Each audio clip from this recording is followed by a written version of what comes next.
Hey everyone, Livy here, back with another video.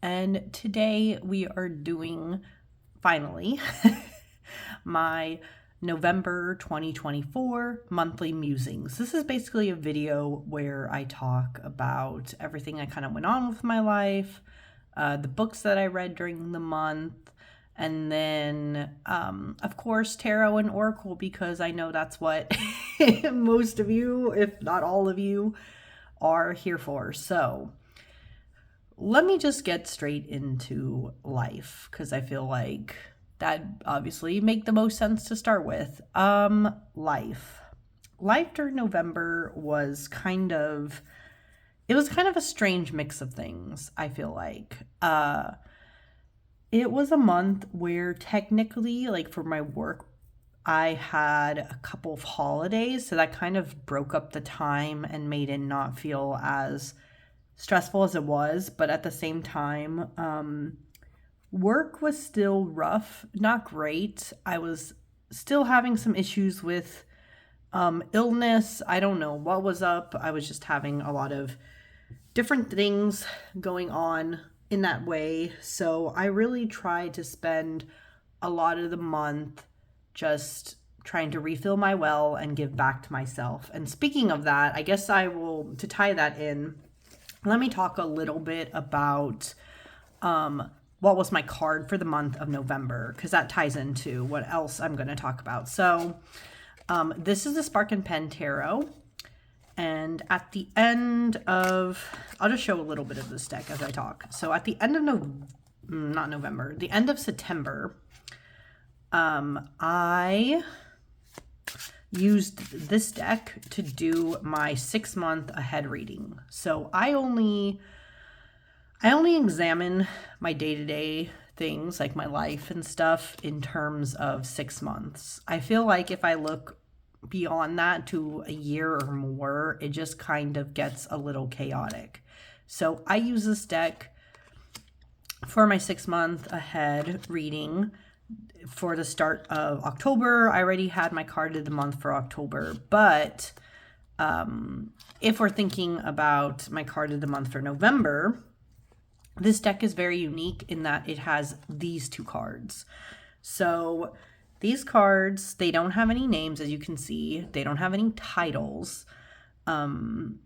And so they're kind of just included in the deck. And for me personally, I've turned them into 2 different things. This card here that you see is the light card. And this card on the other side is the dark card. So lightness and darkness. I decided to go that route because even just looking at these 2, you can tell they have very different vibes. This one's happier, cheerier, brighter. And then the color contrast on this one is that especially this area, is like a lot darker. So that's why I went with that. But for November, I, interestingly enough, pulled this card. This is the light card. And I took that as a sign that November was a time to let the light in. Let myself enjoy things, to feel good again. And so, yeah, I took that to heart. I did a few things during the month of November, besides getting rest, trying to get better from illness, trying to survive the chaotic energy of work at the time. November was a month where I started, what's it called? I was doing a lot of day trips and things. My husband, Daryl, also had some friends visiting from out of town, so we took them around, a lot of day trips around California. So those were to some typical haunts of ours. It was like Half Moon Bay, San Francisco, some other places along the coast. And it was just a time to really be present in that moment, to kind of assess and understand the world around me. I was still coming off of October, where my card was the Empress. So, being one with nature, nurturing yourself, feeling light, all that jazz. So that's kind of what I was trying to do in November. I also continued to do some other things, like what's it called? Why am I blanking? It's like as soon as you, I usually write notes, but I did not today.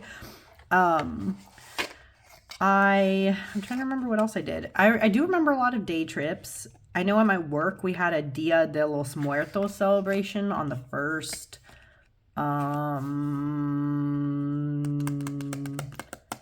My mom's birthday. And there was just like, again, like some places to eat, like fancy things to do. But beyond that, yeah, I was just trying to survive, I guess. Oh, I played a lot more Animal Crossing. I think I talked about that in October. I started playing Animal Crossing again. I definitely continued that. And I also, though, I feel like I was very engaged more in reading books. So I'm going to transition to books because there's a lot I could say about that. So books. Yeah, I was online less. You guys might have noticed if I'm definitely someone who likes to comment on videos that I watch if I watch them.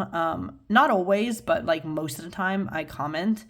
So I was less present online, which is also, I think, kind of good to do, to be honest. Go live your life sometimes. Don't be chronically online. But in its place, I was reading a lot more. So I read 4 books during the month of November. I'm going to start with the first one okay, the first book I read during the month of November actually ended up being the book I was the most disappointed with. I know that's kind of like, I don't know, it could be kind of disappointing. You don't want to always read, disappointing books, but it is what it is. Just ended up being what happened. So the first book that I read during the month of November was this one. This is The Atlas Six by Olivia Blake. Olivia Blake, I don't know. This is a pen name, not even her real name. And this is a book that originally was self-published, and then it got picked up by Tor. There you go, Tor. This book, I really wanted to like this book. And to be honest, this book has been on my TBR shelf for so long because this was a very anticipated read for me. It sounded like something that was going to be right off my alley because it's fantasy, it's dark academia, it deals with competitiveness of being in academia and all that jazz. But unfortunately, the execution of this one wasn't what it lived up to be. So basically, for those who don't know, this is a book about the Alexandrian society. So it's a group of people, or medians. I think they call themselves medians, but they're basically like magicians who are secretly running the Library of Alexandria, and it's magic based. And there are 6 of them at the start of this that are chosen, and they are told that only 5 of them can continue on. They eventually find out in the book that the reason why it's like 5 of them is because apparently, I'm using air quotes here, this library claims that one of these 5 has to be sacrificed. Like, so they actually have to die or something to keep going, which is, let me tell you, in the book, that did make sense. I didn't believe, I was just thinking, what? What do you mean? I don't feel the stakes of this. Like, who's stopping you? Who's actually telling you this has to happen? It was just such a bizarre, thing. I guess that's, a lot of it with this book. Why I could get into it was I couldn't suspend the belief of some of it. It felt like the author was putting in the stakes, but the stakes didn't actually feel real or sudden or actually oppressive enough. It felt like they could have found a different way out of their situation, if that makes sense. And another reason why I didn't like this book, and by the way, I should just say straight off the bat, I gave this book 2 stars. And another reason why I didn't like this book, the biggest reason why I probably didn't like this book, was the fact that, okay, there's 6 of them in the main cast, but then there's also 4 4 other characters that are in the background. And so that total, right, is 10. Okay, 10. You have a cast of 10 characters. But only 3 of those characters were not assholes. Only 3 of them weren't assholes. Can you believe? Out of a whole book, only 3. And so I don't know. I think what got me the most is that all these characters were assholes. They were assholes to each other. And they were trying way too hard to be cool when none of them were cool at all. It was just really weird. It was just very pretentious feeling. Which is, you're saying, well, they're supposed to be academia. Oh, haha. And it's like, no, I feel like it didn't even really explore. I don't know. I feel like this book could have done a lot more with like exploring the themes of dark academia than it did. It just felt like everyone was being way too pretentious. And so for that reason, yeah, I gave this book 2 stars. I'm not continuing this series. I looked up to see what was going to happen with the rest of this because I was thinking, okay, there's 2 characters here that I could see some interest, like I would have some interest in exploring what happens to them. But then I found out that basically it all goes to shit and there's no point to it. So I was like, okay, forget this. I'm not moving on. Forget the series. It's done. And I'm moving on from the Atlas 6. Okay. Next up. After I read the Atlas 6, I had a much better reading month. Okay. The first book, not the first. The next book that I read in the month of November was A Deadly Education by Naomi Novik. Funny, maybe not so fun fact, but kind of fun fact about this book. When it first came out, this book had a lot of controversy. The author, she made a very unfortunate decision in the first draft of this book to include a line of dialogue or 2 that didn't need to be there. And it was, for the author has apologized since then, but it was unintentionally, she was racist and had to get rid of like basically a paragraph out of the book. Now this one that I read, this is a used copy, but even this copy of the book did not have that line of dialogue anymore. Like she said, she got rid of it, and she did actually get rid of it. So she fixed the problem, apologized. It was this whole thing. I was very wary because of that going into this. I didn't know what to expect, but that line of dialogue was not there, so the book was fine. Overall, I think I gave this book 4 stars, but I will have to say, let me talk a little bit about this one. So A Deadly Education is another fantasy book. It's another dark academia. It is about wizards who live in their society. There's these like creatures, I think they call them like Maleficaria or something, and the dark creatures of the world are basically constantly trying to eat up wizards. And so what all the wizards do with their children, because their children are the most potent, is they shove them into a school called the Scholomance. So this book begins with our main character, Elle, whose full name is Galadriel. Her mom named her that. I guess was a big Lord of the Rings fan. She doesn't like that name. She goes by Elle. And she is trying to survive the Scholomance because even within this school that's supposed to like be protecting them, these dark creatures are constantly getting in and trying to eat all the students, basically. So this book is very interesting. It's written in first person though. And I gave it a 4 because while I do like the plot and like the background characters and how things are progressing, even the humor, I think the biggest drawback for this book is the way in which it's written, which is, if I open up just a random page, you guys can see here, it's basically very chunky paragraphs with barely any dialogue written in. It's like very long-winded, and the main character's constantly just like explaining things to you without showing you them. So if you don't like books with a lot of telling, you're not going to like this one. I normally am not a fan of telling as much as this is, but I feel like it made some sense in this book, so I just kept going, but it's not my favorite style. I do wish that the author had done a little bit different with this, But yeah, overall, I did like this one. I did give it a 4. I was interested to see where it was going with Elle and her love interest, Orion. So I did read the second book, which I'm also going to talk about in this video. And as of December going into it, I have also read or started reading the third book. But overall, I did enjoy this one. So yeah, this one is a solid 4.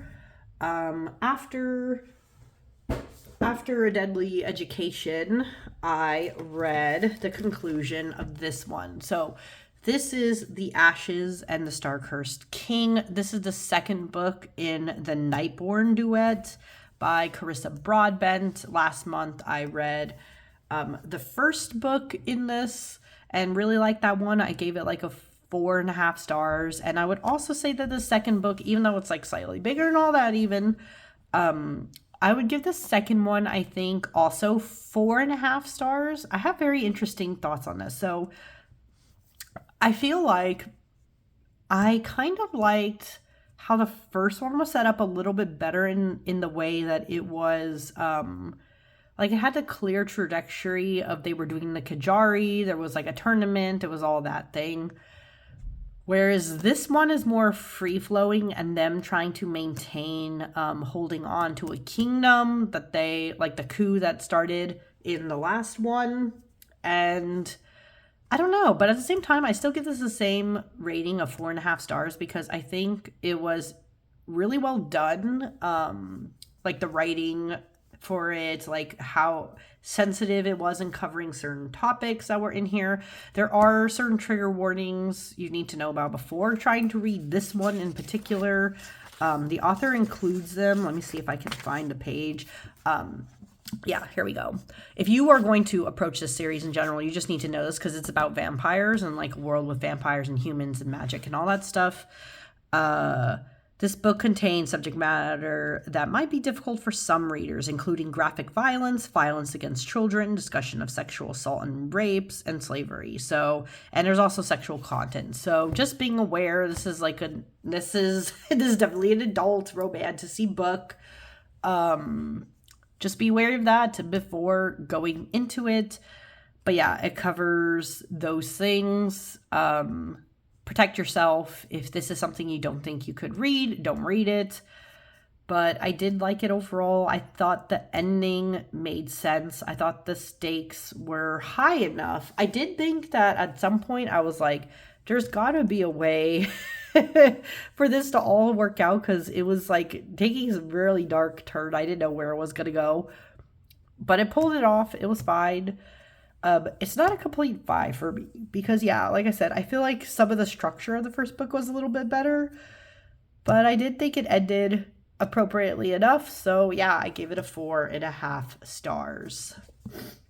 And finally, the last book that I read during the month of November was the second book of the Scholomance book. So the second book is called The Last Graduate. This is, again, by Naomi Novik. Same structure to the writing with, dense paragraphs with barely any dialogue like interspersed through it. But this one I think I found slightly more interesting than the first book. So I feel like this hovers somewhere in that 4.5 space for me because this continues where it left off, where Elle is now a senior. So in the first book, she's like a junior trying to navigate through the Scholomance. But in their senior year of being students at this school, you basically have to train to be able to get out of the school. There's like this whole thing on graduation day where they have to cross the graduation hall and it's just filled with a bunch of Maleficaria, and most of the students, or like at least half of them usually, get killed off. But it turns out based on events in the first book, that there are no Mals in the bottom of the school anymore, but they were training this whole time to try to get out. And then they have to figure out a plan for what that means because there's always like a balance to things, right? And then how they're going to try to get out in the end. So this was really interesting. I thought the ending It had like a cliffhanger ending, which I thought was really good. So yeah, I gave this one 4.5 for that reason. I think Elle developed a little bit more as a character. Some of the background characters were a little bit more developed. My only gripe with this one is that I feel like there could have been more done for Elle and Orion's development. You kind of get it bits and pieces, but I feel like there was just a way it could have been done a little bit better. So I'm curious to see how this third book is going to end. I'm still reading it right now, so I can't give you like final opinions, but yeah. The Last Graduate, I also gave this one 4.5 and thought it was a really interesting read. Okay, now that we're done talking about books, we are going to dive into tarot and oracle. I'm going to take a sip of water really quick though. Okay, during the month of November, it was kind of a funny, an interesting time where I'm not going to lie, I didn't 100% do tarot in the month of November. There were times where I did do some, but it wasn't as much as normal, and just the way that life was structured, like I was getting sick, timings were off. I didn't even do my tarot in-person meetups, so some of that tarot work I wasn't doing. But I did use a lot of decks, so let me just start with, okay, I'll start with the 2 decks. I didn't originally slate them to be used during the month of November, but then my brain just kept telling me, do it, use them. You want to use them. And then I ended up using them, which was these 2 paired together. So what are these decks? So in here, if you guys been following me a while, you know what's in this one. This is the Zerner Farber Tarot. Looks like has these backs. It has this metallic matte edging, and then looks like this. This deck has been around a while in a lot of different forms. It's been known as things like the Enchanted Tarot and some other stuff. And this here is my mini Coastal Curiosities, or I guess it's called the Pocket Edition. This is by Lennox Reese. So this is independent. This is mass market. And for some reason, I kept wanting to do readings with these 2, or at least in the beginning of the month. It was more the beginning of the month feeling that I wanted to do readings with both of these. It just felt like the vibe. I don't know why. It just was. And so I basically did. And I realized the lighting, again, sorry, it's like early-ish morning. I don't know if the lighting's good enough or bright enough or whatever, but I'm going to try to show these. These paired together are so good. I don't know why, but I really like the color work that both of these have together and the style. I think it's because they're both kind of collagey, but they don't have borders to them. So they kind of just vibe together in a really interesting way. The keywords in this one, the Coastal Curiosities, are really strong. And just the artwork of this card is just so, and the Zerner Farber are so beautiful that I did a couple readings with these 2 paired together. And they're a really good pair. I'm still deciding if they're like my favorite pairing of the year or not, but I had a really powerful reading with these 2 that really helped me out. The Zerner Farber in general is just one of those decks that I like reading with it. I like reading with it also for other people. I don't know why. It's just one of those weird favorites for me. But yeah, they worked well together, but they were not originally supposed to be used this month. I usually pick out what decks I like to use during the months, and I try to stick with just those, but these 2 as a pairing just kept calling out to me, so I used both of them together. But yeah, let me just go into, I guess, the next deck pairing. Okay, another deck that I used during the month of November was the Slow Tarot. This is one I got this year. This deck it's by Lacey Bryant. It is not out of print, sorry. This is an indie deck. It was out of print for a while and then slowly came back into circulation. I did not realize at first, but I found it out that it was. So I snatched this deck up because this was one of my unicorn decks. These are the backs. They are so beautiful and stunning. It's on a nice linen cardstock. It is a little more slippy, so if you don't like slippy linen, maybe this wouldn't be the deck for you, but the artwork in this deck is absolutely stunning. Oh, this Ten of Swords, though, is so intense. That's the thing. This deck is so beautiful. I feel like this could have been a good one for me to explore doing some writing-based stuff with, but I'm going to be completely honest. Because of the way my November was, I literally only used this deck once for like a week ahead reading and then didn't use it again. And it's not because I don't love this deck, because I do. I think it's just I wasn't in the right mood during the most of November for me to do tarot. So this deck was not utilized as much as it could have been. But this deck has some of my favorite artwork that I've ever seen for tarot. It is so unique. It kind of feels like everything in this book was written within a universe that was like a modern fantasy, like contemporary, where it's fantastical, but it takes place still in our world. And so it has very diverse people and images and things. And I just really, really like the vibe of that. So I love this deck. I do want to use it again. I'm just going to have to think about when or for what kind of thing I would use this again for. But yeah, November, it didn't get as much play as I was hoping originally at the start of like the month. But sometimes these things happen. Life happens. And you don't always utilize things as much as you think you do. It just depends on what life brings you in that moment, I guess. So Slow Tarot was not used as much. Another deck that wasn't really used as much as I thought I would use it to. Well, this one actually doesn't surprise me as much, but this is the Lord of the Rings Tarot. This is an Inside Editions deck. It's got like this crazy map pamphlet thing. And then the actual deck. This is a deck I've had for a couple of years now. And as you can see, it is a pip deck. A lot of Inside Editions decks, unfortunately, end up being pippish. But I don't know. I think it's because of the backs of these decks, of this deck. It's very fall autumnal vibes that I always want to use this deck in November for some reason. And so I just consistently have been.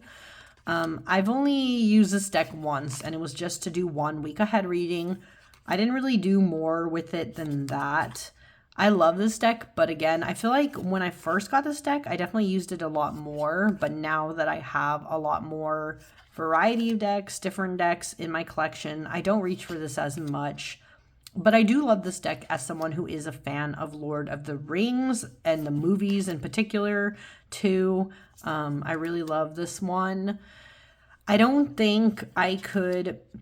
I've learned now with Inside Edition decks, if they're all like this, I'm not going to vibe with most of them. I barely vibe with this one. I think it's just because this is a strong enough fandom for me that this deck works in particular for me.